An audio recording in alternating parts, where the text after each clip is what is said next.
Hello everyone, एक बार फिर से आपका स्वागत है आपके अपने चैनल केमिस्ट्री मंत्रा में, जहां आज हम लोग डिस्कस करने वाले हैं कक्षा 11 रसायन विज्ञान के चैप्टर रासायनिक आबंधन तथा आणविक संरचना के पार्ट 5 को। और आज का हमारा जो टॉपिक होगा वो होगा संयोजकता कोष इलेक्ट्रॉन युक्त प्रतिकर्षण सिद्धांत, जिसको इंग्लिश में कहा जाता है valence shell electron pair repulsion theory और शॉर्ट में इसे कहा जाता है VSEPR थ्योरी। यदि आपको इस टॉपिक को बहुत अच्छे से समझना है तो आप इस चैप्टर के इसके पहले के चारों पार्ट जरूर देखें, जिसका लिंक आपको नीचे डिस्क्रिप्शन बॉक्स में मिल जाएगा या इधर ऊपर आई बटन से भी आप उन्हें देख सकते हैं। यदि आपने वो चारों पार्ट ऑलरेडी देखे हैं तो आइए स्टार्ट करते हैं पार्ट 5 के टॉपिक। देखिए, इसके पहले वाले पार्टों में आप पढ़ चुके हैं सहसंयोजी अणु को, और वहां पर आपने ये जाना होगा कि जो सहसंयोजी अणु होते हैं उनकी एक विशेष प्रकार की निश्चित ज्यामितीय आकृतियां होती हैं। और साथ में आपने ये भी जाना होगा कि अष्टक नियम इन ज्यामितीय आकृतियों की व्याख्या करने में विफल रहा, यानी अष्टक नियम की सहायता से हम लोग सहसंयोजी अणुओं की ज्यामितीय आकृतियों की व्याख्या नहीं कर सकते हैं। तो बस इन्हीं अणुओं की ज्यामितीय आकृतियों की व्याख्या करने के लिए एक नए सिद्धांत का निर्माण किया गया, और इसी सिद्धांत को हम लोग कहते हैं VSEPR सिद्धांत, या इंग्लिश में इसे कहते हैं VSEPR थ्योरी, जिसका फुल फॉर्म होता है valence shell electron pair repulsion theory, या हिंदी में इसे कहते हैं संयोजकता कोष इलेक्ट्रॉन युक्त प्रतिकर्षण सिद्धांत। तो आइए हम लोग भी इस थ्योरी को बहुत विस्तार से जान लेते हैं और ये जानते हैं कि इस थ्योरी की मदद से कैसे सहसंयोजी अणुओं की ज्यामितीय आकृतियों की व्याख्या की गई है। तो सबसे पहले हम लोग सिद्धांत पढ़ेंगे और इसके बाद अनेक अणुओं की हम लोग ज्यामितीय आकृतियों की व्याख्या करेंगे। तो इस सिद्धांत को पॉइंट वाइज बताया गया है, तो आइए एक एक करके हम लोग सारे पॉइंट पढ़ लेते हैं। तो इस सिद्धांत में सबसे पहला पॉइंट यही है कि अणु की आकृति केंद्रीय परमाणु के आसपास उपस्थित संयोजी कोष इलेक्ट्रॉन युग्मों की संख्या पर निर्भर करती है।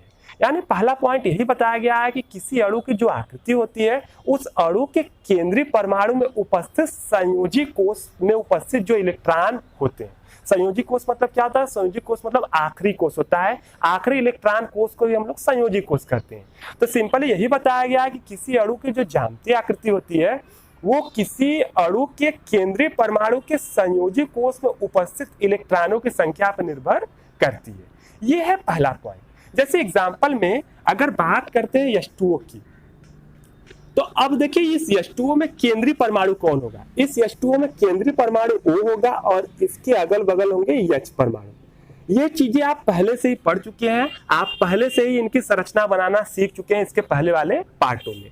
और आपने देखा होगा कि यहाँ पर एक बॉन्ड यहाँ बनता है, एक बॉन्ड यहाँ बनता है, 2 इलेक्ट्रॉन इसके पास बनते हैं, 2 इलेक्ट्रॉन इसके पास बचते हैं। ये होता है इलेक्ट्रॉन जो है ऑक्सीजन के आखिरी कोष में ये इलेक्ट्रॉन होते हैं। कितने इलेक्ट्रॉन होते हैं? 8 इलेक्ट्रॉन।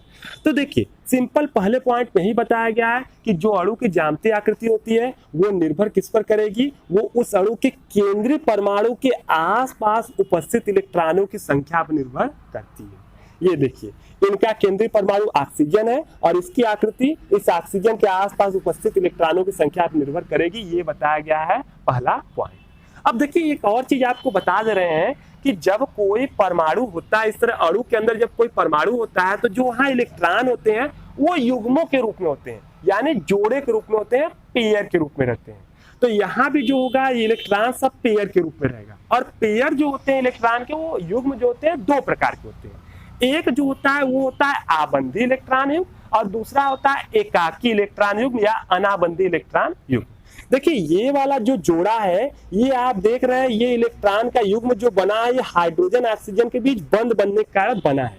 तो ऐसे इलेक्ट्रॉन युग्म को हम लोग कहते हैं आबंधी इलेक्ट्रॉन युग्म। देखिए ये बहुत ही ज्यादा महत्वपूर्ण चीज है, तो इसको अच्छे से समझ लीजिए। आबंधी इलेक्ट्रॉन युग्म इसको कहते हैं, या इस युग्म को हम लोग कहते हैं बॉन्ड पेयर। इंग्लिश में कहते हैं हम लोग बॉन्ड पेयर। और ये वाला जो इलेक्ट्रॉन युग्म है, देखिए ये बॉन्ड से नहीं निकला है, बल्कि ये केवल ऑक्सीजन का इलेक्ट्रॉन युग्म है। तो इसको हम लोग कहते हैं एकांकी इलेक्ट्रॉन, एकाकी इलेक्ट्रॉन युग्म, या इसको हम लोग इंग्लिश में कहते हैं लोन पेयर, लोन पेयर। तो ये 2 प्रकार के इलेक्ट्रॉन युग्म जो है केंद्रीय परमाणु के आसपास पाए जाते हैं और इन्हीं के ऊपर अणुओं की जो ज्यामितीय आकृतियां वो निर्भर करती है। अब चलिए अगला पॉइंट देख लेते हैं क्या बोला गया। तो अगला पॉइंट बोला गया है कि केंद्रीय परमाणु के संयोजकता कोष में उपस्थित इलेक्ट्रॉन युग्म एक दूसरे को प्रतिकर्षित करते हैं। यानी सिंपली ये बताया गया है कि ये केंद्रीय परमाणु है, इसके चारों ओर क्या है, इसके चारों इलेक्ट्रॉन युग्म है, ये संयोजकता कोष में इलेक्ट्रॉन युग्म है और बोला गया कि ये इलेक्ट्रॉन युग्म जो है एक दूसरे को प्रतिकर्षित करते हैं। अब क्यों प्रतिकर्षित करते हैं, तो बड़ा ही सिंपल सा रीजन है। आप देखिए इलेक्ट्रॉन पे कैसा चार्ज होता है, माइनस, तो जब इलेक्ट्रॉन सब पर माइनस चार्ज है तो माइनस चार्ज होने के कारण ये क्या करेंगे, माइनस माइनस एक दूसरे को क्या करेगा, प्रतिकर्षित करेगा। तो इसी कारण ये इलेक्ट्रॉन युग्म जो है वो एक दूसरे क्या करते हैं, प्रतिकर्षित करते हैं। और खास बात आपको यहाँ एक और बहुत जरूरी चीज जाननी है कि यहाँ जो इलेक्ट्रॉन युग्मों के प्रतिकर्षित करने का क्रम है वो किस प्रकार होता है। तो आपको सिंपली बता दें कि केंद्रीय परमाणु के संयोजी कोष में जो इलेक्ट्रॉन युग्म होते हैं उनके प्रतिकर्षण का क्रम इस प्रकार होता है। इलेक्ट्रॉन, ये जान लीजिए बहुत जरूरी चीज है, इलेक्ट्रॉन युग्मों के प्रतिकर्षण का क्रम। देखिए इलेक्ट्रॉन युग्मों के प्रतिकर्षण का क्रम, या हम लोग घटता क्रम लिखते हैं तो ज्यादा बेटर होगा। क्रम इस प्रकार होता है, देखिए इसमें सबसे अधिक जो प्रतिकर्षण होता है वो एकाकी इलेक्ट्रॉन युग्म और एकाकी इलेक्ट्रॉन युग्म के बीच में होता है। यानी कि अगर प्रतिकर्षण की बात करें तो जो लोन पेयर है, लोन पेयर और दूसरा लोन पेयर है, इनके बीच प्रतिकर्षण सबसे अधिक होता है। लोन पेयर और लोन पेयर के बीच प्रतिकर्षण सबसे अधिक होगा। फिर इसके बाद जो होगा दूसरे नंबर पर लोन पेयर और बॉन्ड पेयर के बीच में प्रतिकर्षण होने वाला है। और सबसे कम जो प्रतिकर्षण होगा वो होगा बॉन्ड पेयर और बॉन्ड पेयर के बीच में, बॉन्ड पेयर और बॉन्ड पेयर के बीच में। यानी कहने का मतलब है, आसानी से समझ जाइए कि अगर इसके बीच में हम देखा जाए कि प्रतिकर्षण होगा पता है, लेकिन कहाँ कितना प्रतिकर्षण होगा, तो ये जो एकांकी इलेक्ट्रॉन है जो किसी से नहीं बंधे हैं, इनके और इनके बीच में, देखिए यहाँ दो एकांकी इलेक्ट्रॉन युग्म है तो इनके बीच में प्रतिकर्षण सबसे अधिक होगा। इसके बाद इनके बीच में प्रतिकर्षण जो होगा दूसरे नंबर पर सबसे अधिक होगा। और सबसे कम प्रतिकर्षण जो होता है वो किनके बीच होता है, बॉन्ड पेयर और बॉन्ड पेयर के बीच में होता है। अब ऐसा क्यों होता है, तो इसका भी रीजन बड़ा ही सिंपल है। आप देखिए ये इलेक्ट्रॉन कहीं बंधे नहीं है, ये इलेक्ट्रॉन दोनों बंधे हुए हैं, लेकिन ये इलेक्ट्रॉन बंधे नहीं है, अब ये फ्री है। जब ये फ्री रहते हैं तो इनका इलेक्ट्रॉन का जो आवेश घनत्व है, इलेक्ट्रॉन है तो उन पर आवेश होगा तो उनके आवेश का घनत्व दूर तक फैला होता है। जब ये आवेश दूर तक फैला होता है तो इस कारण इनका प्रतिकर्षण क्या होता है, ज्यादा होता है, इनका प्रतिकर्षण ज्यादा होता है। लेकिन ये जो है, ये वाले जो है ये आपके बंधे हुए हैं, इस कारण ये ज्यादा दूर तक इनका आवेश फैला नहीं रहता है, इस कारण जो है कि इनका प्रतिकर्षण होता है कम। तो ये रीजन समझ गए होंगे और ये क्रम आप याद रख लीजिए, ठीक है, ये क्रम बहुत ही महत्वपूर्ण होने वाला है। अब चलते हैं तीसरे पॉइंट की ओर और देखते हैं तीसरा पॉइंट क्या कहा गया है। तो तीसरा पॉइंट सिंपली कहा गया है कि ये इलेक्ट्रॉन युग्म त्रिविम में उन स्थितियों में अवस्थित होने का प्रयास करते हैं जिनके फलस्वरूप उनमें प्रतिकर्षण कम से कम हो। इस स्थिति में उनके मध्य अधिकतम दूरी होती है। अब सिंपल सी बात आप जानते ही हैं कि अगर हम दो लोगों को यहाँ पर पास पास रखेंगे, समान प्रकृति और इनके बीच प्रतिकर्षण होगा तो कहाँ जाना चाहेंगे, दूर दूर जाना चाहेंगे, सोचेंगे कि हम पर प्रतिकर्षण कम लगे और हम कहाँ जाएं, दूर दूर जाएं। तो बस यही चीज बताया गया है कि इस प्रतिकर्षण के कारण, इनके बीच प्रतिकर्षण के कारण ये इस तरह अपने आप को व्यवस्थित करते हैं कि इनके बीच की दूरी क्या हो जाए, अधिकतम हो जाए। अधिकतम दूरी जितना ज्यादा दूर दूर रहेंगे प्रतिकर्षण उतना कम लगेगा। तो चूंकि ये तो यहाँ पर फ्री है चारों तरफ कहीं भी जाने के लिए, तो इसलिए फ्री होने के कारण ये अपने आप को इस प्रकार यहाँ स्थापित करते हैं कि इनके बीच की दूरियां अधिकतम हो जाए। क्यों अधिकतम हो जाए, क्योंकि अधिकतम दूरी होने पर प्रतिकर्षण क्या हो जाएगा, कम हो जाएगा। तो ये चीज होता है। और चौथा पॉइंट इसमें ये बोला गया है, यहाँ पर आप देख सकते हैं कि संयोजकता कोष को एक गोले के रूप में माना जा सकता है तथा इलेक्ट्रॉन युग्म गोलीय सतह पर एक दूसरे से अधिकतम दूरी पर स्थित होते हैं।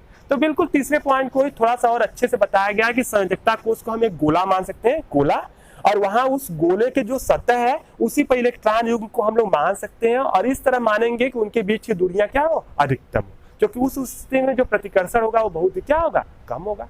और इसके बाद देखते हैं पांचवा पॉइंट, इसमें बोला गया है कि बहुआवन को एक एकल युग्म के रूप में समझा जाता है।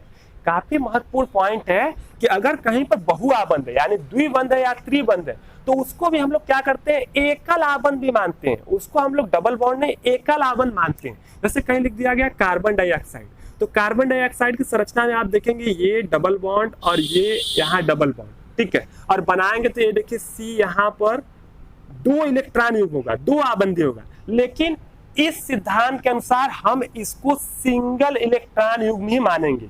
यहाँ है देखिए 2 इलेक्ट्रॉन, 2 जोड़ा है, 1 जोड़ा 2 जोड़ा, लेकिन इसको हम लोग क्या मानेंगे, एक ही जोड़ा मानेंगे इस सिद्धांत के अनुसार। और एक ही जोड़ा मान के हम लोग अणुओं की ज्यामितीय आकृतियां जो है उसका निर्धारण करेंगे।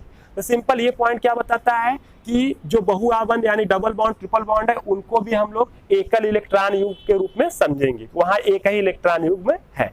और लास्ट पॉइंट यहाँ पर जो है वो आपका लास्ट पॉइंट अनुनाद से संबंधित है। जैसे बहुत सारी ऐसी संरचनाएं होती हैं जिनकी कई अनुनादी संरचनाएं होती हैं, तो ये जो ये सारा का सारा सिद्धांत है ये उनकी हर एक अनुनादी संरचनाओं पर लागू होता है। यानी कहने का मतलब है छठवां पॉइंट कि जो VSEPR सिद्धांत है वो किसी अणु की सभी अनुनादी संरचनाओं पर लागू होता है। तो इस प्रकार आपने ये छठवां पॉइंट भी पढ़ लिया। मतलब ये आप 6 पॉइंट अगर आप विस्तार से समझ लिए, इनको नोट करके आप अच्छे से पढ़िएगा या बुक से पढ़िएगा तो इन्हीं 6 पॉइंट के आधार पर ही सारी चीजों को समझा दिया गया है। इसीलिए अणुओं में निश्चित ज्यामितीय आकृति आती है ताकि इनके बीच का प्रतिकर्षण हो जाए कम। अब ये चीजें आपने समझ लिया, अब हम लोग चलेंगे और हम लोग एक एक करके जितने भी अणु हैं सबकी ज्यामितीय आकृतियों को बनाना सीखेंगे। अब देखिए ज्यामितीय आकृतियां जो हम लोग बनाते हैं उसके आधार पर जो अणु है उनको हम लोग 2 प्रकार से बांटते हैं। पहला हम लोग उनको बांटते हैं कि जिनमें जो है कि एकांकी इलेक्ट्रॉन युग्म नहीं पाए जाते हैं, यानी जिनमें केवल पाए जाते हैं आबंधी इलेक्ट्रॉन युग्म। और दूसरा अणु हम लोग दूसरे ग्रुप में हम लोग उन अणुओं को बांटते हैं जिसमें कि इन आबंधी के साथ साथ एकांकी इलेक्ट्रॉन युग्म भी पाए जाते हैं। तो हम लोग इसको 2 भागों में पढ़ेंगे। सबसे पहले हम लोग उनको पढ़ेंगे कि जिनमें केवल और केवल पाया जाता है कौन, आबंधी इलेक्ट्रॉन युग्म। और दूसरे नंबर पर हम लोग दूसरे भाग में ये पढ़ेंगे कि जिनमें आबंधी के साथ साथ एकांकी इलेक्ट्रॉन यानी लोन पेयर भी पाए जाते हैं। आबंधी पाए जाएंगे तो उनकी संरचनाएं बहुत अच्छे से आप समझ सकते हैं, नियमित संरचनाएं होती हैं। लेकिन जब लोन पेयर पाए जाते हैं तो यहाँ पर देखिए प्रतिकर्षण का क्रम जो होता है वो कुछ बदल जाता है, जिस कारण जो संरचनाएं हैं वो कुछ विशिष्ट प्रकार की संरचनाएं बनती है। तो आइए हम लोग सबको बहुत ही अच्छे से समझ लेते हैं। तो इसको हम लोग देते हैं मिटा और हम लोग बहुत अच्छे से समझते हैं। आइए सबसे पहले हम लोग उन अणुओं की ज्यामितीय आकृतियों को देखते हैं जिनमें केंद्रीय परमाणु में एकाकी इलेक्ट्रॉन युग्म नहीं पाए जाते हैं, यानी केंद्रीय परमाणु में केवल और केवल पाए जाते हैं आबंधी इलेक्ट्रॉन युग्म। देखिए यहाँ हमने लिख भी दिया है कि एकाकी युग्म रहित केंद्रीय परमाणु युक्त अणुओं की ज्यामितीय आकृति, यानी ऐसे अणुओं की ज्यामितीय आकृति आपको हम सबसे पहले बताएंगे जिनके केंद्रीय परमाणु में जो लोन पेयर वाले इलेक्ट्रॉन है वो नहीं पाए जाएंगे। देखिए हमने यहाँ पे एक सारणी बना दिया है जिससे आपको सारी चीजें बहुत अच्छे से समझ में आ जाए। सबसे पहले हम लोग यहाँ देखेंगे अणु का प्रकार, और अणु के प्रकार में हम लोग सारी चीजों को व्याख्या करेंगे। अणु का प्रकार या इसको हम लोग एक तरह से अणु सूत्र भी कह सकते हैं। अगर आप इसको, ये हमने इसलिए बताया कि इसके मदद से आप किसी भी अणु को पहचान सकते हैं। तो देखिए सबसे पहले हम लोग लिख रहे हैं AB2 प्रकार के अणु। AB2 प्रकार के अणु या जिनका सूत्र जो अणु सूत्र जो है वो AB2। तो इस प्रकार के अणुओं की बात कर रहे हैं। अब यहाँ A जो है वो केंद्रीय परमाणु है और B जो है उसके आसपास जुड़ने वाले जो है वो परमाणु है। इनमें इलेक्ट्रॉन युग्मों की संख्या हम लोग 2 बना लेते हैं और ये दोनों को दोनों क्या है, आबंधी इलेक्ट्रॉन युग्म है, कोई लोन पेयर नहीं है। इनमें जो केंद्रीय परमाणु है, केंद्रीय परमाणु के पास जो इलेक्ट्रॉन युग्मों की संख्या है वो यहाँ पर 2 है, वो हमने यहाँ पर लिखा है। अब इलेक्ट्रॉन युग्मों की देखिए इसमें व्यवस्था कैसी होगी। तो इस सिद्धांत के अनुसार बताया गया है कि इसमें जो इलेक्ट्रॉन युग्मों की व्यवस्था होगी वो इस प्रकार होगी कि A होगा और इसके इधर जो होगा एक बॉन्ड इलेक्ट्रॉन होगा जो B से जुड़ा होगा, और दूसरे ओर जो है कि यहाँ पर दूसरा B का होगा और इनके बीच का कोण होगा 180। यानी कि इसकी जो व्यवस्था बताई गई है वो बताई गई है रेखीय, कि इस प्रकार के जो भी अणु होंगे उनकी जो इलेक्ट्रॉन युग्मों की उनमें जो व्यवस्था होगी वो कैसी होगी, रेखीय होगी। अब बात करते हैं कि आणविक ज्यामिति, अगर ये इलेक्ट्रॉन युग्मों की व्यवस्था यानी इलेक्ट्रॉन के बीच में 180 कोण बनेगा, इस तरह व्यवस्थित रहेगा, तो जो अणु होगी उसकी ज्यामिति कैसी होगी, यानी उसकी वास्तविक आकृति कैसी होगी। तो ऐसे अणुओं की वास्तविक आकृति बताई गई कि वो भी क्या होगी, रेखीय होगी। ये देखिए यहाँ 180 का कोण बनेगा और इसकी ज्यामितीय आकृति भी क्या हो जाएगी, रेखीय हो जाएगी।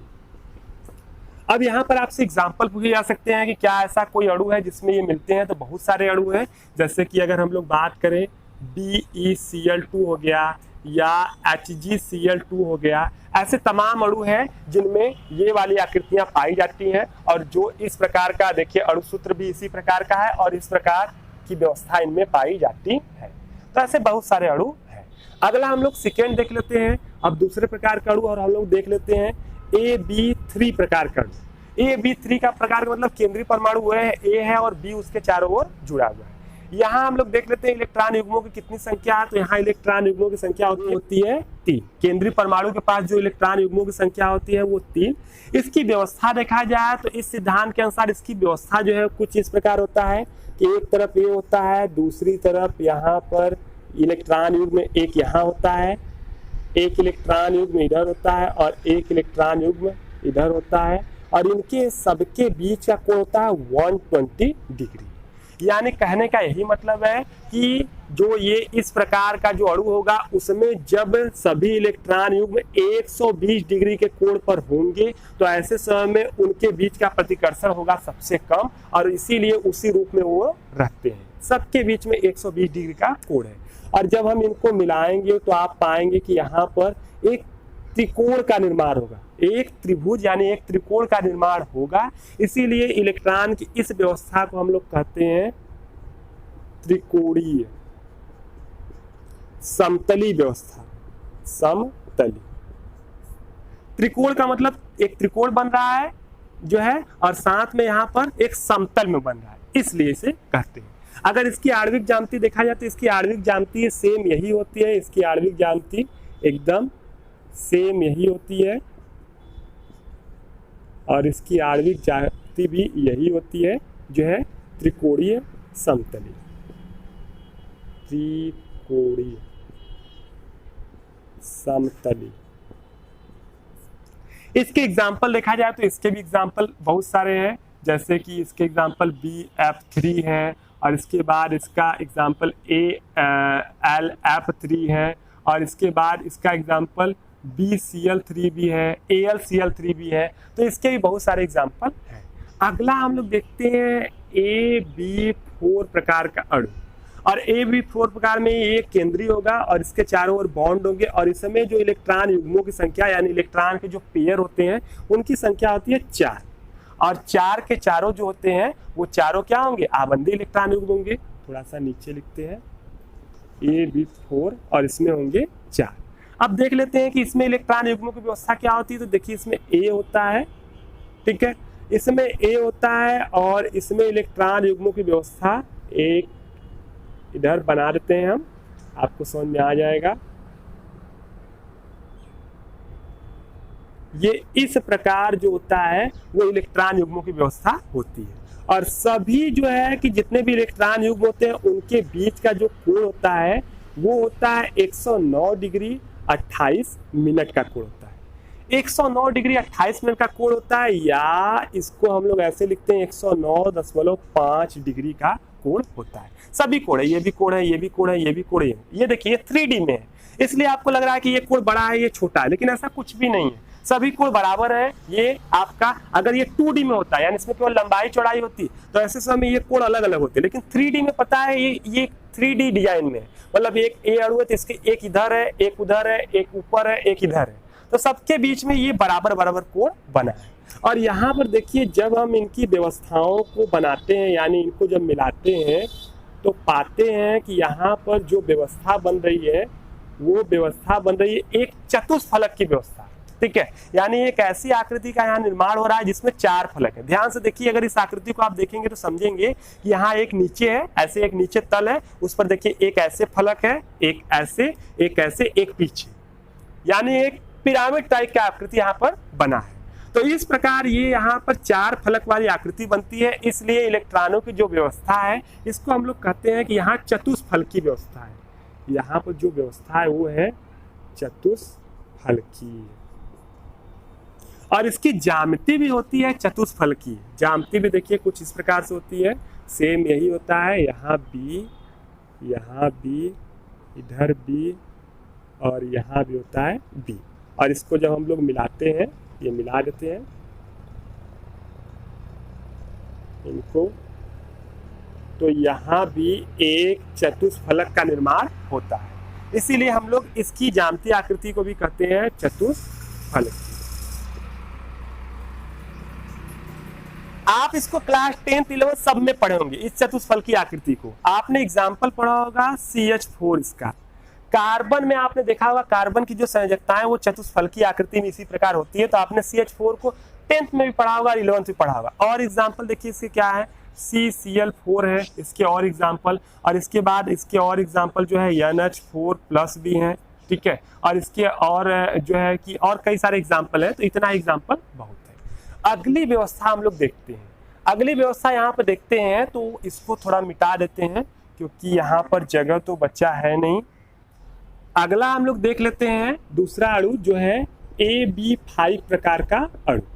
अब देखिए AB5 प्रकार के अणु में जो इलेक्ट्रॉन युग्मों की संख्या होगी कितनी होगी, 5, क्योंकि 5 बीच जुड़े हैं तो 5 बॉन्ड भी होने वाला है, ठीक है, सिंपल है। इलेक्ट्रॉन युग्मों की व्यवस्था इनकी जो होती है वो होती है त्रिकोणीय द्विपिरामिडी, ठीक है, क्योंकि उसी रूप में रहने पर यहाँ पर जो केंद्रीय परमाणु है उसके इलेक्ट्रॉनों के बीच में प्रतिकर्षण होता है सबसे कम। तो देख लेते हैं त्रिकोणीय द्विपिरामिडी व्यवस्था कैसे होती है। समझने वाली व्यवस्था है क्योंकि 3D व्यवस्थाएं अगर आप बुक में देखेंगे तो आपको समझ में नहीं आएगा, लेकिन आप उसको एक बार समझ लेंगे तो बड़े आसानी से बना सकते हैं। देखिए इसमें A रहता है, ठीक है, और यहाँ A के 3 इलेक्ट्रॉन युग्म जो होते हैं इसके चारों ओर जो बनाते हैं वो एक त्रिभुज का निर्माण करते हैं, एक समतल में त्रिभुज का निर्माण करते हैं। यहाँ पर ये एक समतल में त्रिभुज का निर्माण करते हैं, देखिए कुछ इस टाइप से एक त्रिभुज का निर्माण करते हैं, ये एक समतल में त्रिभुज का निर्माण है। तो 3 पेयर जो होते हैं इलेक्ट्रॉन के इस तरह जुड़े होते हैं, टोटल 5 है। तो जो इसके बाद बचे हुए 2 पेयर हैं वो एक पेयर ऊपर होता है और एक पेयर इसके नीचे होता है, ठीक है, यानी 3 पेयर इस तरह होते हैं और इनके बीच का जो कोण होता है वो 120 होता है, ठीक है। 120 मतलब क्या होता है, 120 डिग्री का कोण होता है। तो 3 के बीच में 120 डिग्री का कोण होता है, एक त्रिभुज बन जाते हैं। इसके बाद इसके ऊपर एक अगला वाला जो होता है वो इसके ऊपर होता है और एक इसके नीचे होता है। इस त्रिभुज के एक ऊपर ऐसे जाएगा, एक त्रिभुज ऐसे बन गया है, फिर त्रिभुज के एक ऊपर बॉन्ड और एक कहाँ नीचे बॉन्ड, ठीक है, एक यहाँ इलेक्ट्रॉन युग्म, एक यहाँ इलेक्ट्रॉन युग्म, ठीक है। ये 2 इलेक्ट्रॉन युग्म होते हैं, यानी कि इन सभी जो भी इलेक्ट्रॉन युग्म है इनसे और इनका बीच जो कोण है वो 90 डिग्री है। देखिए ये 90 और इनके बीच का 90, इनके बीच का 90, इन तीनों के बीच में 120, और जो ये ऊपर नीचे गए हैं इनके और किसी भी कोण के बीच का जो होगा वो किसी भी जो इलेक्ट्रॉन युग्म होगा उनके बीच का जो बॉन्ड एंगल होगा क्या होगा, 90 होगा। तो ये याद रखना है सिंपली, ठीक है। इसको मिलाते हैं तो देखिए जब इसको मिलाएंगे तो पाएंगे कि यहाँ पर एक विशेष प्रकार की आकृति बन रही है,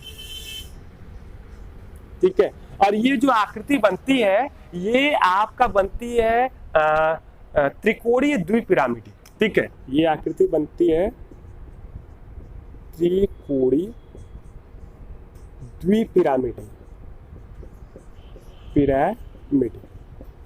ठीक है। अब ये कैसी आकृति होती है तो बड़े आसानी से समझा दे रहे हैं, आप ध्यान से देखिए। ये बन गया नीचे ये एक त्रिकोण बन गया। अब त्रिकोण के ऊपर क्या हो गया, त्रिकोण के ऊपर एक ऊपर और नीचे गया, तो जब ऊपर के हम त्रिकोण से उसमें तीनों भुजाओं से जब हम लोग त्रिकोण के तीनों कोनों से जब ऊपर वाले बॉन्ड को जब हम लोग मिलाएंगे तो पाएंगे ऊपर एक पिरामिड बनेगा। इसी तरह नीचे बनाएंगे तो नीचे भी एक पिरामिड बनेगा। तो मतलब एक त्रिकोण के ऊपर एक ऊपर भी पिरामिड है, एक नीचे भी पिरामिड है। तो इसीलिए इस आकृति को हम लोग कहते हैं त्रिकोणीय द्विपिरामिड। बहुत सिंपल सा है, बनाएंगे 2 चीज प्रैक्टिस करेंगे हो जाएगा। आणविक ज्यामिति भी इसकी त्रिकोणीय द्विपिरामिड होती है। देखिए स्पष्ट आणविक ज्यामिति हम बता दे रहे हैं, ठीक है। ये देखिए यहाँ पर ये पहले इनके बीच बनता है त्रिभुज इस तरीके से, और इसके बाद इसके ऊपर और नीचे एक बॉन्ड होता है। इसको मिलाएंगे देखिए यहाँ इन तीनों को, तो एक इसके ऊपर बन गया आपका पिरामिड और यहाँ पर नीचे जब हम लोग इन सबसे मिलाएंगे तो एक नीचे भी बन गया पिरामिड। तो इसी को हम लोग कहते हैं जो है त्रिकोणीय द्विपिरामिड, कि 2 पिरामिड यहाँ बन रहे हैं। अगर बात करते हैं इनके एग्जाम्पल की, तो 5 बॉन्ड वाला एग्जाम्पल तो बहुत कम मिलता है, फिर भी हम एक बता रहे हैं PCl5, फास्फोरस पेंटाक्लोराइड इसका सबसे बेहतरीन एग्जाम्पल है। अगला हम लोग देख लेते हैं लास्ट हम लोग देख लेते हैं AB6 प्रकार का, A, B और 6 प्रकार के अणुओं को हम लोग देख लेते हैं। ठीक है, तो AB6 प्रकार के अणुओं को हम लोग देख लेते हैं। तो यहाँ इलेक्ट्रॉन युग्मों की संख्या आपको पता ही अच्छा होगी। ठीक है, इलेक्ट्रॉन युग्मों की व्यवस्था देख लेते हैं। तो इनके बीच के इलेक्ट्रॉन युग्मों की जो व्यवस्था होती है वो होती है अष्टफलकी व्यवस्था। ठीक है, अब अष्टफल की व्यवस्था कैसे होती है, देखिए बड़ा ही सिंपल है। यहाँ देखिए एक केंद्रीय होगा, बीच में होगा, इसके चारों ओर देखिए क्या होता है कि एक वर्ग के रूप में 4 जो है कि यहाँ पर होते हैं, 4 इलेक्ट्रॉन युग्म होते हैं। ठीक है, एक जैसे ये ए हो गया, इसके एक इधर एक इधर एक इधर एक इधर वर्ग के रूप में। ठीक है, ये यहाँ पर एक वर्गनुमा संरचना बना होता है। ठीक है, यहाँ पर हो सकती है आपको वर्ग न दिखे, लेकिन ये वर्गनुमा संरचना बना होता है और इनके बीच का कोण कितना होता है 90 होता है, सबके कोण का बीच का 90 होता है। अब ये वर्ग हो गया, ऐसे 4 यहाँ पर बॉन्ड जुड़ गए। अब इसके बाद एक इसके ऊपर होता है और एक इसके नीचे होता है। ठीक है, अब इसको आप कैसे समझ सकते हैं, जैसे कि ये समझा रहे हैं। जैसे आप देखिए ये बुक है, तो इस बुक में इसके केंद्र में जो होगा यहाँ बीच में, वो बीच में होगा वो केंद्रीय परमाणु ए, और इसके चारों कोनों पर इसके 4 इलेक्ट्रॉन युग्म होंगे, एक इस कोने, एक इस कोने, इस कोने, 4 कोनों पर। तो ये आपका इस तरह होंगे 4 कोने, और इसके बाद जो होंगे बाकी दोनों जो होंगे, एक यहाँ ऊपर होगा इलेक्ट्रॉन युग्म और एक कहाँ होगा, नीचे होगा। इस प्रकार जो होगा कि 6 इलेक्ट्रॉन युग्म होने वाले हैं। इस प्रकार 6 इलेक्ट्रॉन युग्म यहाँ पर होंगे। ठीक है, तो वही चीज देखिए यहाँ पर कि ये यहाँ पर हो गया, और ये देखिए एक है, और इसके ऊपर ये एक तल में ये है स्क्वायर, और इसके ऊपर ये आपका ये भी 90 डिग्री है, ये भी 90 डिग्री है, और नीचे वाला भी 90 डिग्री है, और इस प्रकार एक संरचना बनी है। अब ऐसे समय जब हम इन सबको मिलाते हैं तो हम पाते हैं कि देखिए यहाँ पर एक आकृति का निर्माण होता है, और ये जिस आकृति का निर्माण होता है वो आकृति जो होती है उसमें 8 फलक होते हैं। जैसे अगर हमने क्या किया कि हमने कोई रूम ले लिया, तो रूम में आप जानते हैं कितने फलक होते हैं, इसके चारों ओर जो पृष्ठ होते हैं सतह, वही फलक कहलाते हैं। तो आप देखते हैं दाएं बाएं आगे पीछे 4 और एक ऊपर नीचे 6 फलक होते हैं।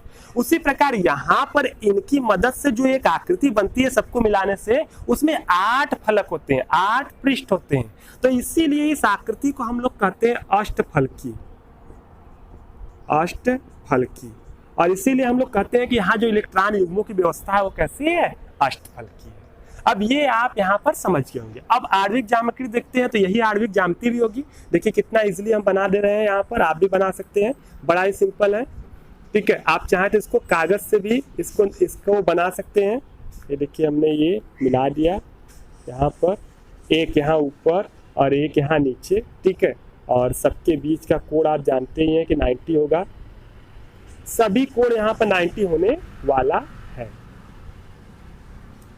तो ये देखिए यहाँ पर हमने ये बना दिया। अब ये जो आकृति बनी है यही आकृति कहलाएगी अष्टफलकी। ये आकृति जो है वो अष्टफलकी आकृति कहलाने वाली है, यानी कि ऐसे अणुओं की भी ज्यामितीय आकृतियां जो होती हैं वो कहलाती हैं अष्टफलकी, जो AB6 प्रकार के होते हैं। इसका सबसे बेस्ट एग्जांपल है SF6 यानी सल्फर हेक्साफ्लोराइड। ये बहुत ही बेहतरीन एग्जांपल है। तो इस प्रकार आपने देख लिया उन अणुओं की ज्यामितीय आकृतियां जिसमें केवल पाया जाता है आबंधी इलेक्ट्रॉन युग्म, यानी कि जिसमें एकांकी इलेक्ट्रॉन युग्म नहीं पाया जाता है, यानी जिन अणुओं में लोन पेयर नहीं पाया जाता है, उनकी संरचनाओं को आपने देख लिया और समझ लिया। अब हम लोग चलते हैं लास्ट और देखते हैं उन अणुओं की संरचनाएं जिनमें जो है केंद्रीय परमाणु के पास जो होता है लोन पेयर यानी कि एकांकी इलेक्ट्रॉन युग्म भी पाया जाता है। देखिए उनकी संरचनाएं बिल्कुल इन्हीं के ऊपर आधारित होंगी, लेकिन एकांकी इलेक्ट्रॉन के आने की वजह से आप जानते हैं कि प्रतिकर्षण कुछ जगहों पर बढ़ जाता है, जिस कारण उनकी आकृति इन्हीं से मिलती जुलती थोड़ी सी विकृत आकृति प्राप्त होगी। तो आइए हम लोग उनको भी अच्छे से समझ लेते हैं, तो इससे हम लोग सभी अणुओं के बारे में अच्छे से जान जाएंगे। चलिए हम लोग अगला देख लेते हैं और इसको मिटा देते हैं।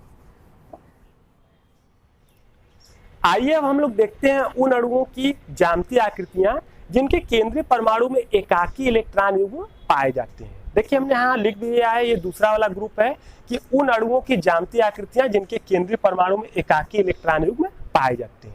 यानी अब हम लोग ऐसे अणुओं की ज्यामितीय आकृतियां देखेंगे जिनके केंद्रीय परमाणु में बॉन्ड पेयर के साथ साथ लोन पेयर भी पाए जाते हैं।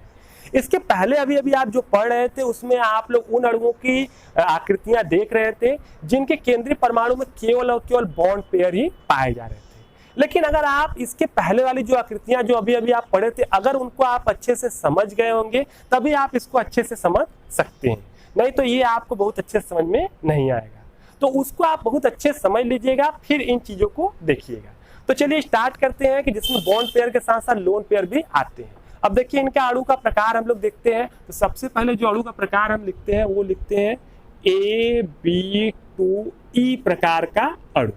ठीक है, अब यहाँ पर आपको देखिए क्या क्या है। ए जो है वो केंद्रीय परमाणु है, ये आपको याद रखना है। बी उससे जुड़े हुए परमाणु है और ई जो है वो लोन पेयर की संख्या है। लोन पेयर यानी एकाकी इलेक्ट्रॉन युग्मों की संख्या है। तो एक ही का मतलब यहाँ एकाकी इलेक्ट्रॉन युग्म कितना है, एक है।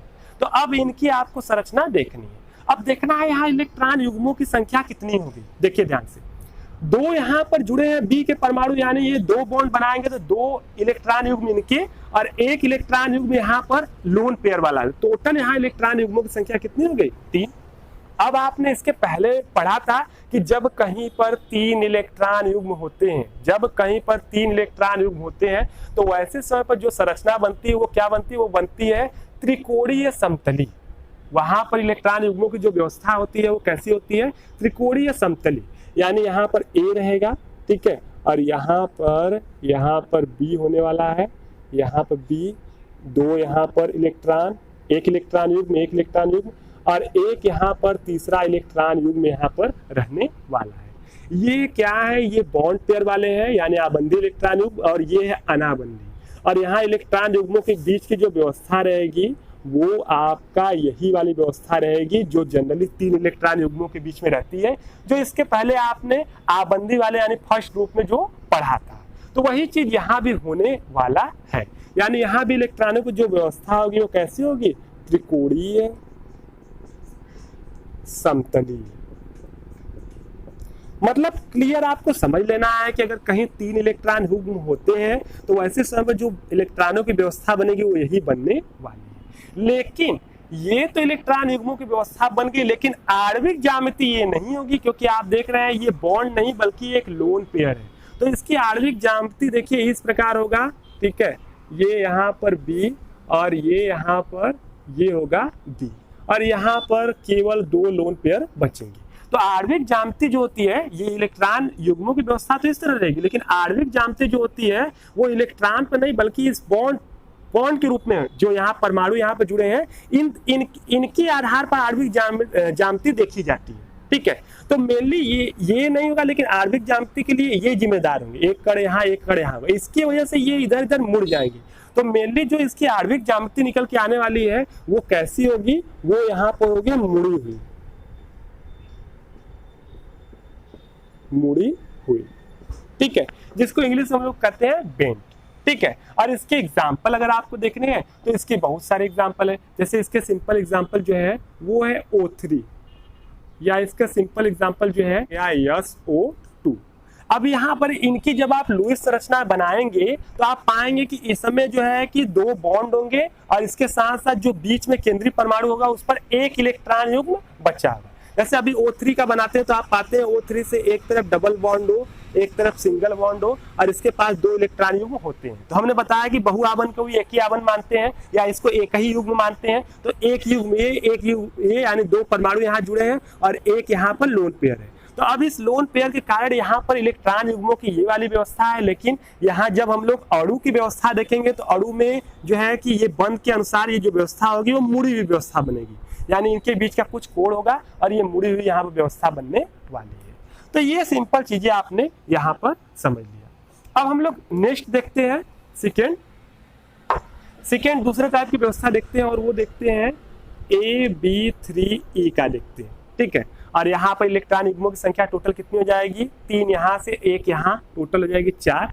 ठीक है, 4 के लिए आप लोग जानते हैं इलेक्ट्रॉन युग्मों की कौन सी व्यवस्था बनती है, चतुष्फल की व्यवस्था बनती है। इसके पहले ही आप पढ़ चुके हैं, तो वही चीज यहाँ भी व्यवस्था बनने वाली है। ठीक है, वो व्यवस्था देखिए इस प्रकार चतुष्फल की व्यवस्था बनेगा। ठीक है, पहले व्यवस्थाएं बना देते हैं, ये यहाँ, ये यहाँ, ये यहाँ। ठीक है, यहाँ पर देखिए एक यहाँ पर बनेगा, बी बना देते हैं, यहाँ बी बना देते हैं और यहाँ बना देते हैं बी। ठीक है, और यहाँ बना देते हैं लोन पेयर। ठीक है, आप सबके आप जानते हैं कि ये इस प्रकार मतलब सब बॉन्ड जो होते हैं चतुष्फल की व्यवस्था में आप जानते हैं एक दूसरे से समान दूरियों पर होते हैं। अब लोन पेयर आ गया तो कुछ अंतर होगा, नहीं तो उस तरह समान दूरियों पर रहते हैं। अब ध्यान से देखिए यहाँ पर अगर इनको हम लोग मिलाते हैं तो आप जानते हैं कि यहाँ पर एक चतुष्फल की व्यवस्था बनती है। ये देखिए हमने मिला दिया तो यहाँ एक चतुष्फल की व्यवस्था बन गई। तो यहाँ भी जो इलेक्ट्रॉन युग्मों की व्यवस्था होती है वो कैसी होती है, चतुष्फल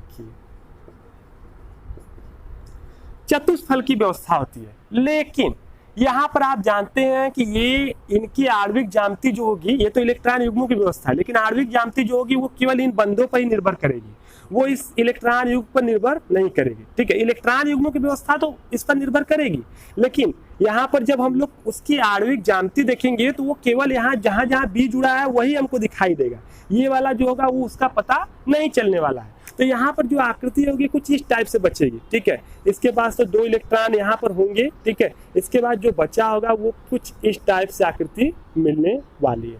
ठीक है, इसको हम लोग मिला देंगे तो यहाँ पर इस टाइप से आकृति मिलेगी और इस आकृति को हम लोग कहते हैं पिरामिडी आकृति, पिरामिडी।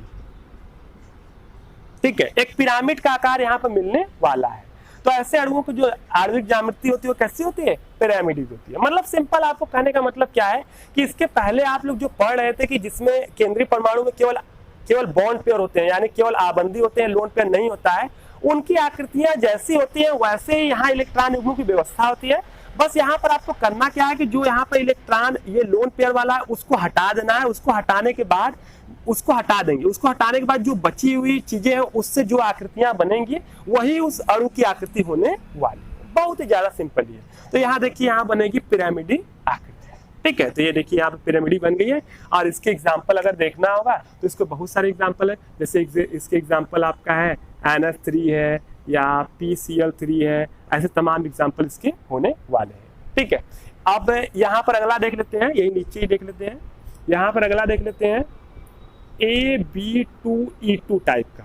ठीक है, AB2E2। ठीक है, बड़े आसानी से समझते हैं हम लोग। ध्यान से देखिए ये क्या हो गया, यहाँ पर इलेक्ट्रॉन युग्मों की संख्या देखते हैं, 2 यहाँ 2 यहाँ, टोटल कितने हो गए, 4 इलेक्ट्रॉन युग्म। ठीक है, 4 इलेक्ट्रॉन युग्म यहाँ पर हो गए। अब देखिए 4 इलेक्ट्रॉन युग्म से कौन सी व्यवस्था बनेगी, चतुष्फल की। ठीक है, ये गलत लिख गया था, तो ये हो गया चतुष्फल की व्यवस्था। ठीक है, तो यहाँ 4 है तो यहाँ भी चतुष्फल की व्यवस्था बनेगी। लेकिन यहाँ सिंपली आप देखिए कि यहाँ पर बी केवल 2 ही है, यानी परमाणु 2 ही है और 2 लोन पेयर है। तो एक लोन पेयर यहाँ लगा देते हैं और दूसरा लोन पेयर कहाँ लगा देते हैं, यहाँ लगा देते हैं। 2 लोन पेयर हमने लगा दिया। अब यहाँ पर देखिए ये जो व्यवस्था बन गई, ये आपका इलेक्ट्रॉन युग्मों की व्यवस्था, ये AB2E2 प्रकार के अणुओं की बन गई।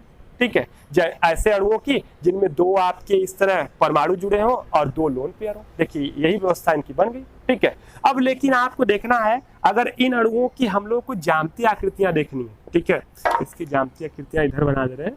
तो आप जानते हैं कि ये इस पर तो ज्यामितीय आकृति जो होगा बस इलेक्ट्रॉन व्यवस्था तो निर्भर करेगा, लेकिन ज्यामितीय आकृति में आपको केवल ये जो दोनों अणु हैं जो बॉन्ड से डायरेक्ट जुड़े हैं, इन्हीं के आधार पर इसकी ज्यामितीय आकृति आपको दिखाई देगी। तो इसकी ज्यामितीय आकृति कुछ इस प्रकार से होगी, ए होगा। ठीक है, ये देखिए 2 है। ठीक है, ये 2 बना देते हैं इस तरह, यहाँ बी यहाँ बी, इस तरह होगा इनकी ज्यामितीय आकृति। और ये इसके पास 2 यहाँ पर पेयर जो होंगे इसके पास रहेंगे। ठीक है, तो अब देखिए यहाँ पर एक ज्यामितीय आकृति बनी है, यानी यहाँ ए है उसके दोनों साइड बी है, यानी ये भी कौन सी आकृति है, ये भी है मुड़ी हुई आकृति यहाँ पर बनेगी। ठीक है, जिनमें ये वाली ऐसे जो भी होंगे उनकी आकृति जो होगी वो मुड़ी हुई होगी। ठीक है, जिसको इंग्लिश में बेंड कहते हैं। ठीक है, एग्जाम्पल तो इतना इसका फेमस है कि आप जानते होंगे H2O। ठीक है, जल जो है इसका बहुत फेमस एग्जांपल है, या हम लोग इसका एग्जांपल H2S भी लिख सकते हैं, हाइड्रोजन सल्फाइड। ठीक है। अब देखिए H2O में आप जानते होंगे कि ऑक्सीजन होता है, इसमें आप देखते होंगे कि ये H होता है और इस बीच वाले के पास 2 यहाँ पर पेयर बचे रहते हैं। तो ठीक देखिए ये वाला पैटर्न जो है इसको फॉलो कर रहा है, A के साथ 2B और 2E, तो इसकी व्यवस्था जो होगी वो कुछ इसी टाइप होगी। अब आप जब लुईस संरचना पढ़ रहे थे तो हाँ हम जब आपको बंद सूत्र बता रहे थे तो हाँ हम आपको इस मुड़ी हुई आकृति बता रहे थे, तो आपको वहां नहीं समझ में आ रहा होगा कि क्यों ऐसी मुड़ी हुई आकृति होती है, लेकिन अब आप समझ गए होंगे कि क्यों ऐसी आकृति होती है। चलिए आगे कुछ और भी बचे हैं, उनको भी जल्दी जल्दी हम लोग देख लेते हैं और इसको हटा देते हैं। चलिए अगला हम लोग देख लेते हैं। अगला जो है वो है AB4E प्रकार का, ठीक है। AB4E का मतलब केंद्रीय परमाणु ये रहेगा, 4 परमाणु जुड़े हैं और एक क्या है, लोन पेयर है। अगर हम इलेक्ट्रॉन युग्म गिनेंगे तो 4 1 कितना हो गया, 5, ठीक है।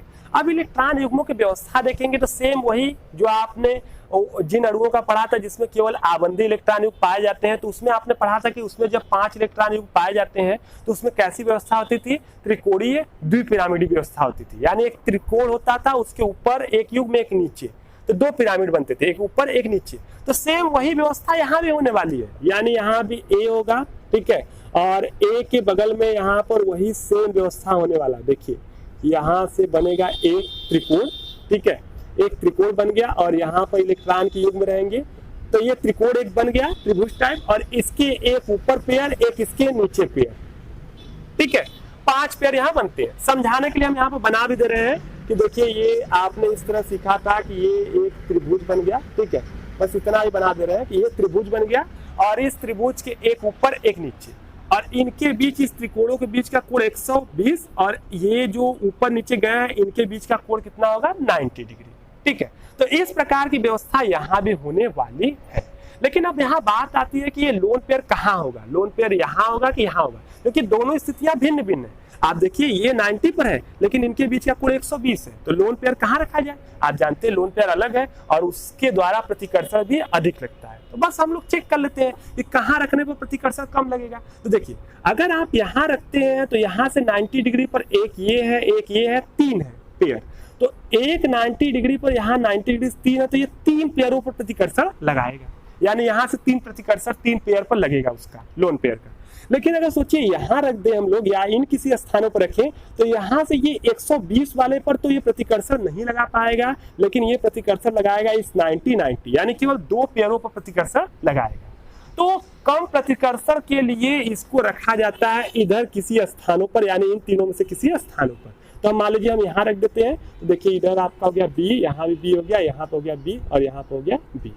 और यहाँ पर जो आणविक ज्यामिति होगी क्या होगी, आणविक ज्यामिति में हम लोग इसको क्या करेंगे, गायब कर देंगे, तो जो बचेगा वही आणविक ज्यामिति होगा। यानी आणविक ज्यामिति कुछ इस प्रकार से होने वाला है। देखिए ये यहाँ ऐसे और ऐसे, ठीक है, ये होगा आणविक ज्यामिति और यहाँ तो आपका होगा लोन पेयर, ठीक है। इस आणविक ज्यामिति को हम लोग क्या कहते हैं, यहाँ बना दे रहे हैं B B B B। इस आणविक ज्यामिति को हम लोग कौन सी संरचना करते हैं, इसको अच्छा इसकी व्यवस्था तो हमने बताया नहीं, ये पहले ही बताया था हमने लेकिन लिखा नहीं था। ये होता है त्रिकोणीय द्विपिरामिडी,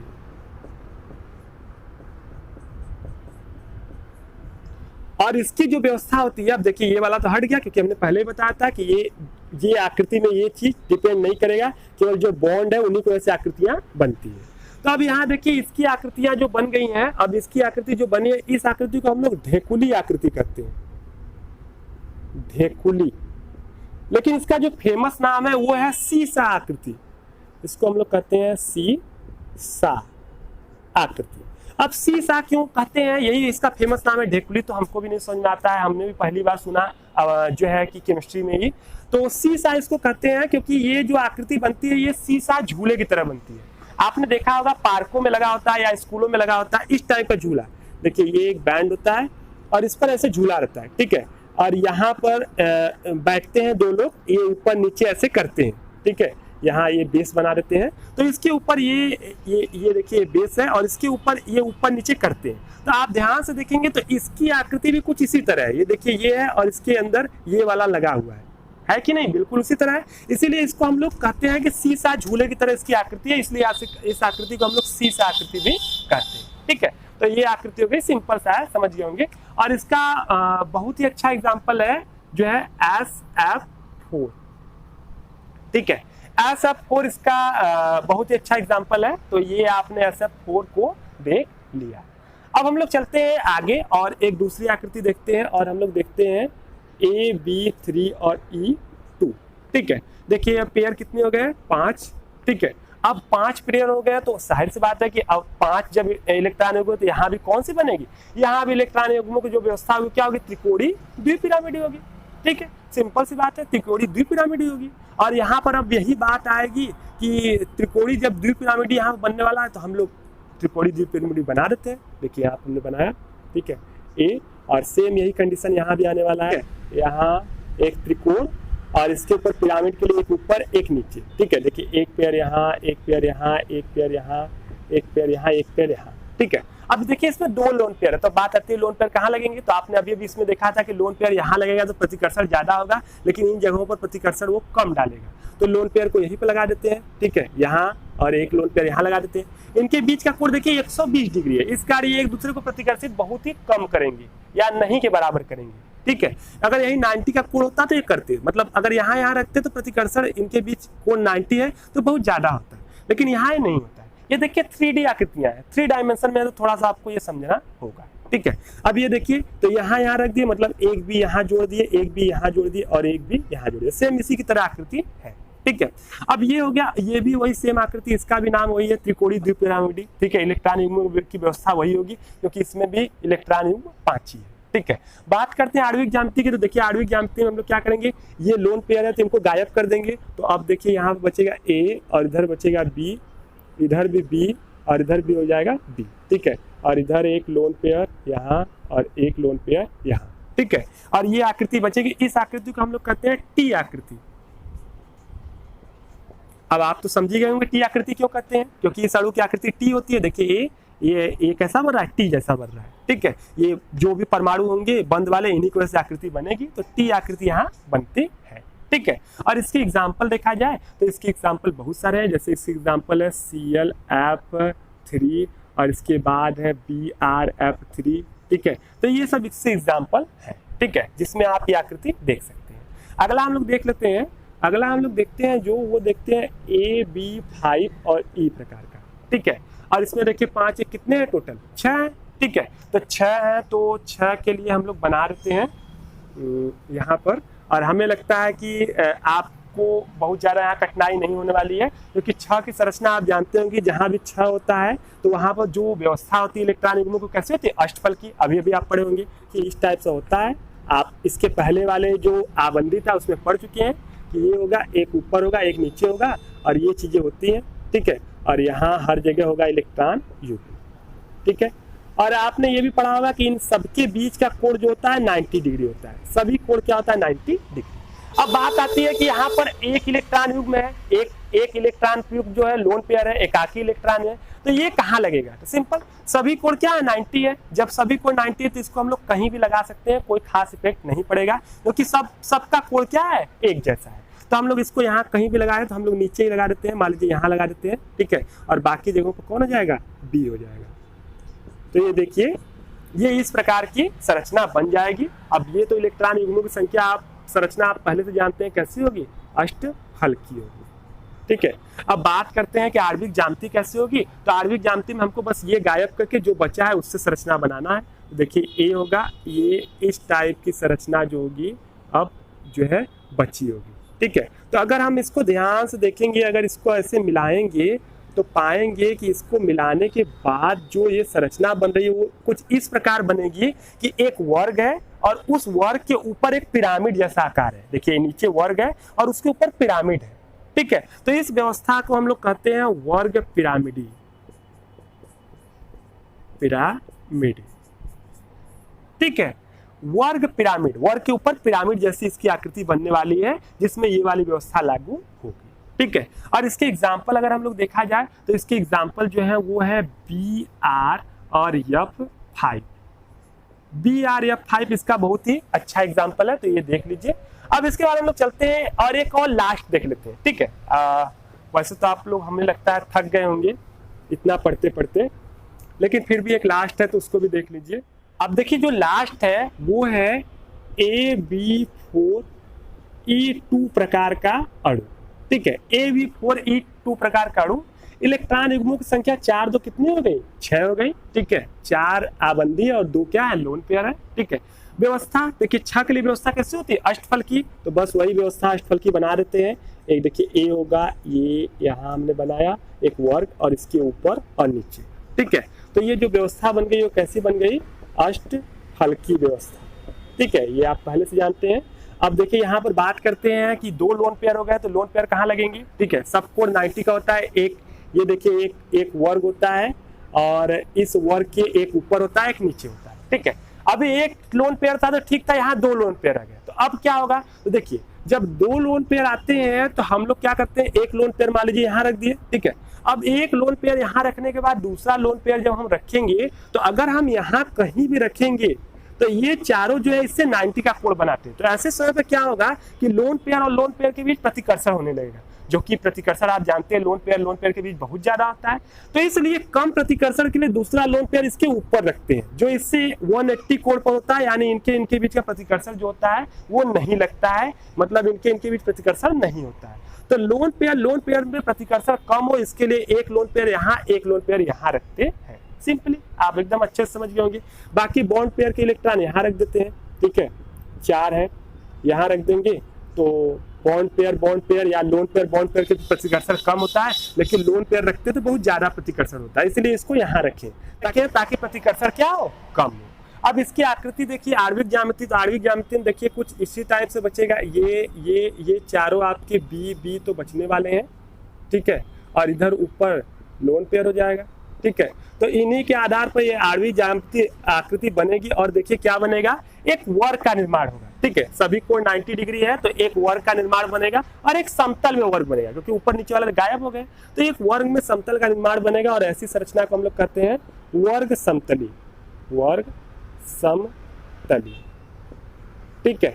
वर्ग समतली इसकी आणविक ज्यामिति जो है बनने वाली है ऐसे अणु। और एग्जाम्पल देखना है तो इसका सिंपल एग्जाम्पल जो है वो ज़ीनान टेट्राफ्लोराइड हो जाएगा, ठीक है, XeF4, ये इसका सिंपल एग्जांपल है। तो इस तरह आपने परस्पर सिद्धांत को पूरा समाप्त कर लिया। अब आप जो है कि तमाम अणुओं की आकृतियां इसके आधार पर बनाने का प्रयास करिएगा। तो आज का वीडियो यहीं पर समाप्त करते हैं, मिलेंगे नेक्स्ट वीडियो में लेकर नए टॉपिक, तब तक के लिए धन्यवाद।